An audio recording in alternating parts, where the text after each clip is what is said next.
Once upon a time there lived in a certain village a little girl.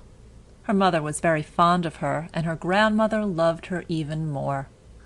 This good old woman made for her a red cloak, which suited the child so well that ever after she was called Little Red Riding Hood.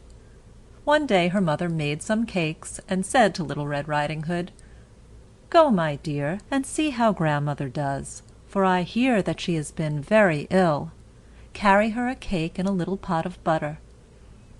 Little Red Riding Hood set out at once to go to her grandmother, who lived in another village. As she was going through the wood, she met a large wolf. He had a very great mind to eat her up, but he dared not, for there were some wood choppers near by. So he asked her, "Where are you going, little girl?" The poor child did not know that it was dangerous to stop and talk with the wolf, and she said, "I am going to see my grandmother, and carry her a cake and a little pot of butter from my mother." "Does she live far off?" asked the wolf. "Oh, yes, it is beyond that mill, at the first house in the village." "Well," said the wolf, "I will go and see her too. I will go this way, do you go that, and we will see who will be there soonest." At this the wolf began to run as fast as he could, taking the nearest way, and Little Red Riding Hood went by the farthest. She stopped often to chase a butterfly or pluck a flower, and so she was a good while on the way. The wolf was soon at the old woman's house, and knocked at the door. Tap, tap. "Who is there?" "Your grandchild, Little Red Riding Hood," replied the wolf, changing his voice. "I have brought you a cake and a pot of butter from mother." The good grandmother, who was ill in bed, called out, "Pull the string and the latch will go up." The wolf pulled the string, and the latch went up, the door opened, and he jumped in, and fell upon the old woman and ate her up in less than no time, for he had not tasted food for 3 days. He then shut the door, and got into the grandmother's bed. By and by Little Red Riding Hood came and knocked at the door.